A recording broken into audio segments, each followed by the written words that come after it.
Good morning, everyone.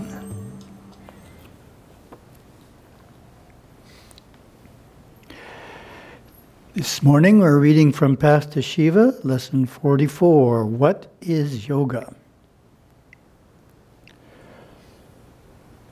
Yoga, meaning union, is Hinduism's system of yoking our individual consciousness with transcendent or divine consciousness. Yoga was described by sage Patanjali in his Yoga Sutras over 2,000 years ago as a system of meditation with 8 limbs or stages. Hence, it is known as Ashtanga, eightfold yoga. It is also known as Raja Yoga. Patanjali defined it as the restraint of mental activities. Stages 1 and 2 are yama and niyama. These define the spiritual lifestyle we need for success in meditation.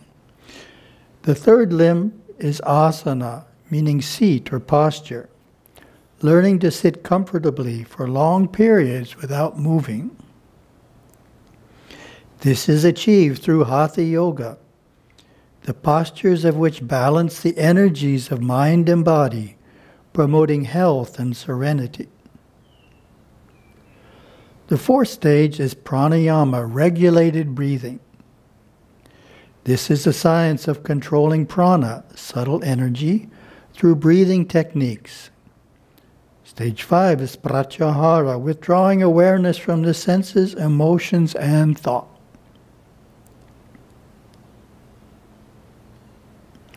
Like a tortoise who withdraws its head and legs into its shell for protection, the yogi withdraws his awareness from the outside world and discovers the infinite world within. The sixth stage is dharana, concentration, focusing the mind on a single object or line of thought, not allowing it to wander. Stage 7 is dhyana, true meditation.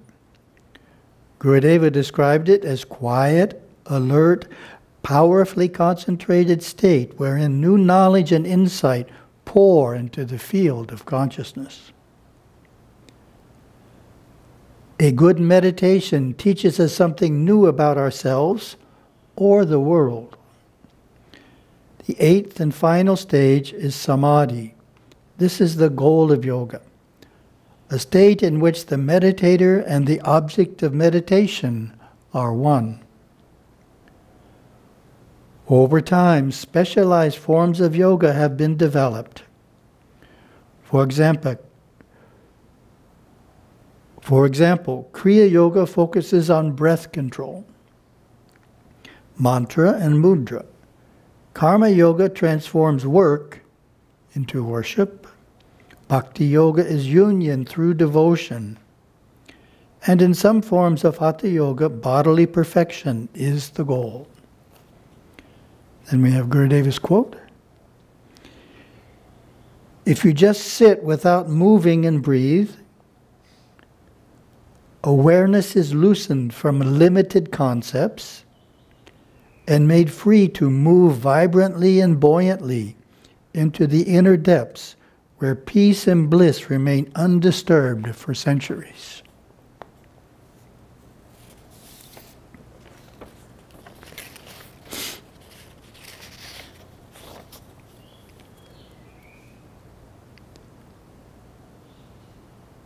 I have 2 aspects of Gurudeva's approach which are unique to Patanjali's Yoga Sutras. The first is his stress on the importance of the yamas and niyamas. In other words, lots of teachers of Patanjali's Yoga Sutras talk about the yamas and niyamas, but they don't write a few hundred pages about them. That's what Gurudeva did. It's in Living with Shiva, we have that material. We also have it in a separate book, so important, called Yoga's Forgotten Foundation. It goes through each of the 10 yamas and each of the 10 niyamas in great detail to make sure we can understand it and after understanding it, of course, apply it to our life. Two-step process. What is it? And then how can I incorporate this better in my life, in my daily life?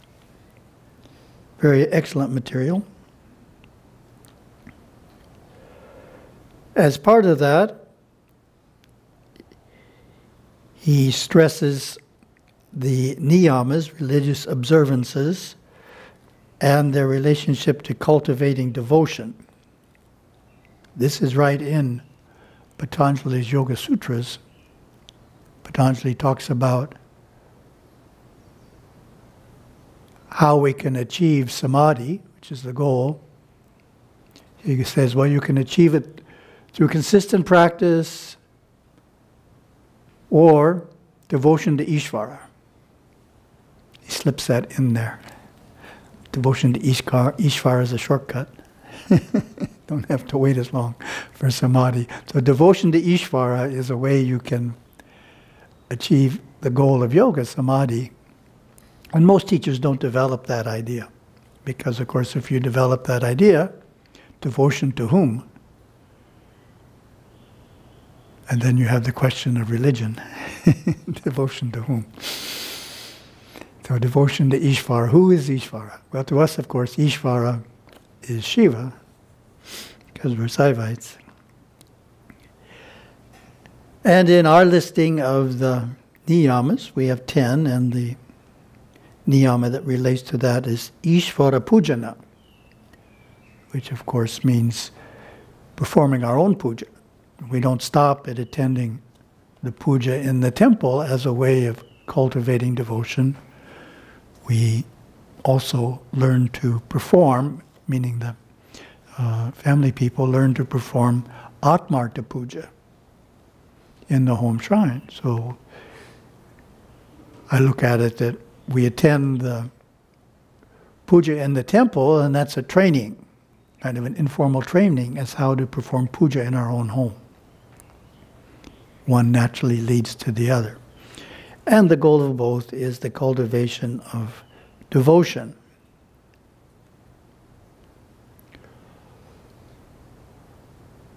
Why is devotion important? Well, it has to do with something called the ego. It's very easy in our meditation to go in, but we get stuck in the ego, ahamkara. We're not able to step outside of it. It's like a shell that's too hard to get out of. Oh, we need to soften it so we can step out and then move back in. Ego is needed when you're dealing with people of the world. If you don't have an ego, they'll trample right over you, and that doesn't feel good afterwards. So in some instances we need an ego to protect ourselves, but not in meditation. We want to be able to step out of it temporarily. And we do that because it's been softened through devotion. Nice way of looking at it. And then the second aspect that Gurudeva stresses has to do with the word move. We see it in his quote here. Not the first move, the second move here. If you just sit without moving and breathe, awareness is loosened from limited concepts and made free to move. That's the move. And made free to move vibrantly and buoyantly into the inner depths where peace and bliss remain undisturbed for centuries. And we're talking about the idea of moving awareness from one state of consciousness to another. In this case, moving it into a state of consciousness where bliss and peace always exist. It's a very interesting way of looking at it. Normally, we think we have to create peace and bliss. I have to do something. Peace and bliss don't exist 24 hours, 24/7, as we say. They're not there all the time, peace and bliss, because I don't experience them all the time. Therefore, they're not there all the time. Gurudeva is saying, no, they're there all the time. It's like you're in one room of the house and peace and bliss are in the other room of the house, and you have to go down the hallway and into the other room. But they're always there. Isn't that a beautiful idea? That all we have to do is sit without moving and breathe, and that loosens awareness enough that we can move into this other room where peace and bliss always exist.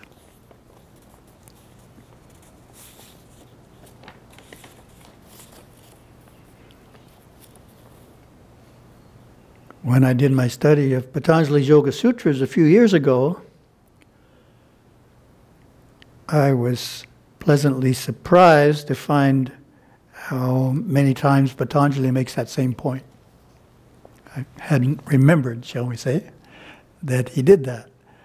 But once we see Gurudeva's idea, we have awareness and we have consciousness, and awareness can move through various states of consciousness. Then when you look at Patanjali, and if you use the word awareness in the translation, you say, oh, Patanjali is saying the same thing. So we'll just read the first 4 verses. Now the exposition of yoga, and then the classic one that everyone quotes, yoga is the restraint of mental activities. Then awareness abides in its essential form, peace and bliss. At other times, awareness takes on the form of the mental activities. Awareness identifies with consciousness. So all of you have heard this before, but it's good for the viewing audience. I'll mention it again.